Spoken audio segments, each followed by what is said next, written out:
5 ans. 5 longues années à vivre avec le sentiment d'être un intrus chez soi. C'est ce que j'ai ressenti en m'appuyant contre l'encadrement de la porte de ma chambre ou de ce qui était autrefois ma chambre en regardant Alina et ses 2 enfants installés là comme si cet espace avait toujours été le leur. La scène était surréaliste, comme un cauchemar dont je ne pouvais pas me réveiller. Il y a 5 ans, je n'aurais jamais imaginé qu'un simple geste de solidarité puisse se transformer en cette occupation éhontée. C'est avec un mélange d'incrédulité et de colère que j'ai entendu ces paroles, prononcées avec une arrogance qui faisait plus mal que n'importe quelle insulte. Vous avez bien entendu? 5 ans de logement gratuit, et nous ne partons pas d'ici. Elle jeta le cahier sur le canapé d'un geste théâtral, comme si elle mettait en scène sa propre victoire. Son mari, Sacha, restait plongé dans son téléphone portable, feignant l'indifférence, pendant que les enfants jouaient dans ce qui était autrefois mon bureau. Vous pensez que nous sommes des idiots? Que nous ne savons pas que nous ne pourrons jamais nous permettre un appartement de 3 chambres en centre-ville tout seul, a-t-elle lancé en croisant les bras avec un petit sourire de supériorité. J'ai pris une profonde inspiration, essayant de rester calme, même si mes mains tremblaient. Alina, il y a 5 ans, lorsque l'incendie a détruit une partie de votre appartement, mon mari et moi avons proposé ce logement temporairement. Jusqu'à ce que vous vous ressaisissiez. Elle rit, un son sec et sans empathie. Et alors? Ce n'est pas de notre faute si nos problèmes ne sont pas terminés. Nous avons besoin d'un toit au-dessus de nos têtes, et c'est trop beau pour partir d'ici. C'était vrai, l'incendie avait eu lieu. Ce n'était pas grave, mais suffisant pour justifier un petit coup de pouce, qui a duré des mois, qui se sont transformés en années. Mon mari Sergueï avait insisté pour les accueillir. Il adorait sa sœur cadette et me suppliait, cela ne fait que 2 mois au maximum. J'ai cédé. Je ne savais pas que je signais un contrat de servitude volontaire. Au début, il y avait des remerciements. Ensuite, la familiarité. Puis imposition. Dans un premier temps, ils ont déplacé les meubles, pour les rendre plus pratiques.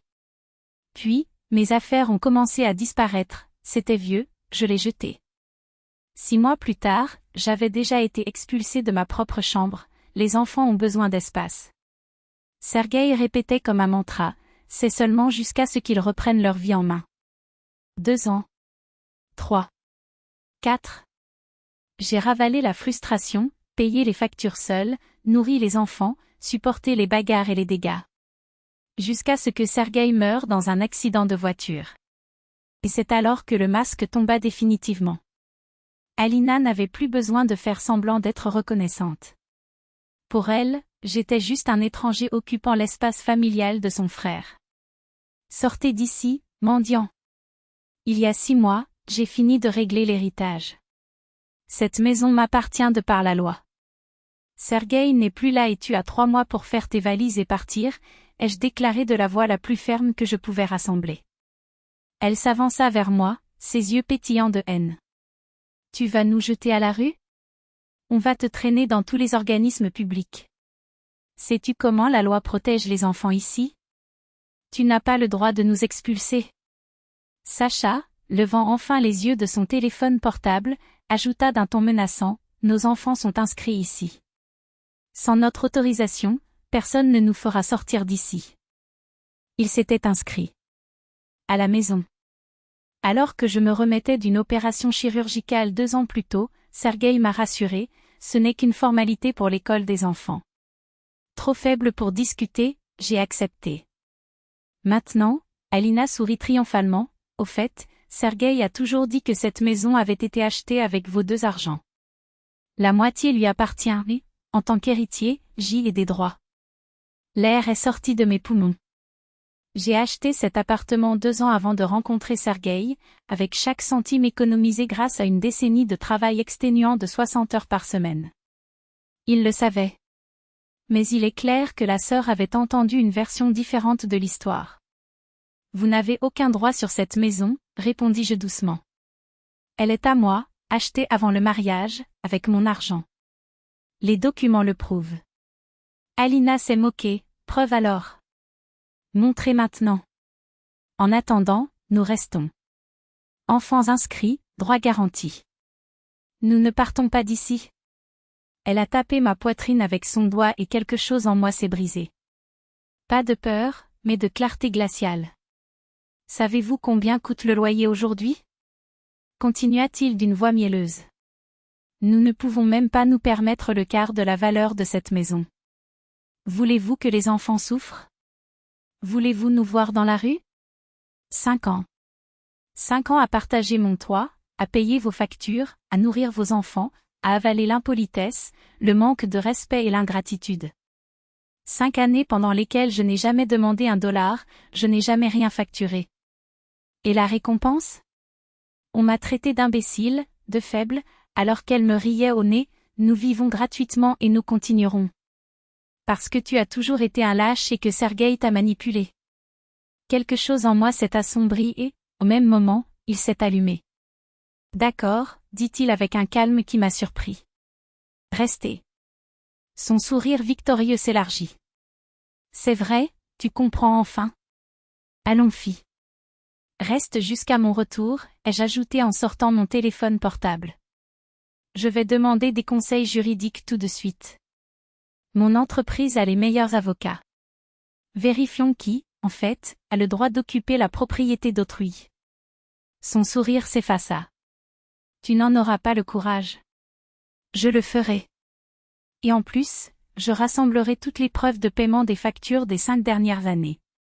Tous les reçus qui prouvent que j'ai, seul, entretenu cette maison.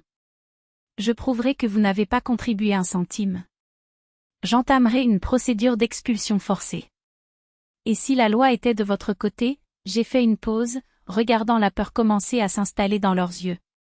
Je vais vendre l'appartement. Avec vous à l'intérieur. Voyons qui voudra acheter une propriété avec des occupants non autorisés. Je vous garantis que vous ne resterez pas ici gratuitement longtemps. Elle balbutia, tu ne peux pas. Je peux.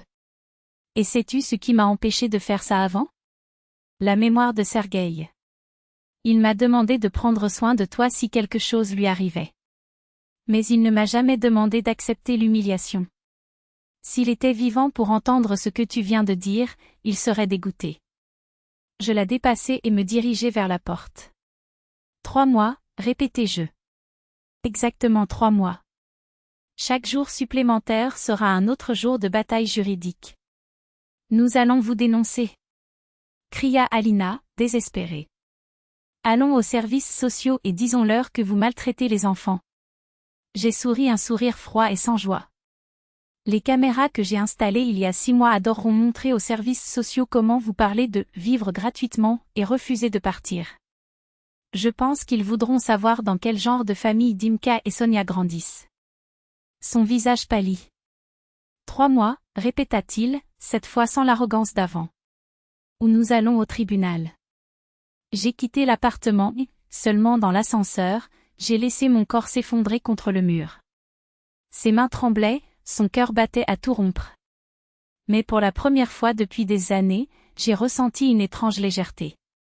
Pendant 5 ans, j'ai été invitée chez moi. J'ai grincé des dents, je me suis excusée, j'ai tenu bon par amour pour mon mari, par pitié pour ma belle-sœur, par peur de paraître cruelle. Mais la pitié n'est pas la gentillesse. La gentillesse a des limites, désolé, non. Et il dévore ceux qui le nourrissent, jusqu'à ce qu'il ne reste plus rien. 2 mois et demi plus tard, ils sont partis. Pas d'au revoir, pas d'excuses. Ils ont simplement emballé leurs affaires et ont disparu. J'ai retrouvé ma chambre, ma maison, ma vie. 1 an plus tard, j'ai appris qu'ils louaient un box en bordure de la ville. Les enfants étaient dans une nouvelle école. Sacha avait obtenu une promotion. Alina avait trouvé un emploi. C'est drôle comme, sans allaitement gratuit, la vie les a obligés à se débrouiller. Et moi? J'ai finalement repris mon souffle. Retrouver la motivation de vivre sa propre vie, c'était la plus grande victoire. Non pas la vie qu'on m'a imposée, non pas l'existence coincée entre les obligations des autres et les sourires forcés, mais ma vie. Celui que j'avais enterré 5 ans auparavant, étouffé sous le poids de quelqu'un qui s'asseyait sur mes genoux comme si c'était son droit. Et puis, comme un miracle qui ne demande pas de permission, ma maison est redevenue mienne. Ce n'est plus un refuge temporaire pour ceux qui n'avaient nulle part où mourir, ce n'est plus un hôtel de transit pour ceux qui confondaient générosité et faiblesse. Les murs gardaient une fois de plus mes silences, mes rythmes, mes choix. L'odeur du café du matin ne se mêlait plus au désespoir de quelqu'un qui ne savait pas comment payer la prochaine facture. La pièce ne faisait plus écho aux cris d'enfants qui n'étaient pas les miens, ni à l'ombre de quelqu'un qui n'avait jamais mérité d'occuper mon espace. C'était comme se réveiller d'un cauchemar et découvrir que le soleil existe toujours. Cette liberté n'est pas un privilège, mais un droit que j'avais emprunté et que j'ai finalement récupéré. Avec intérêt.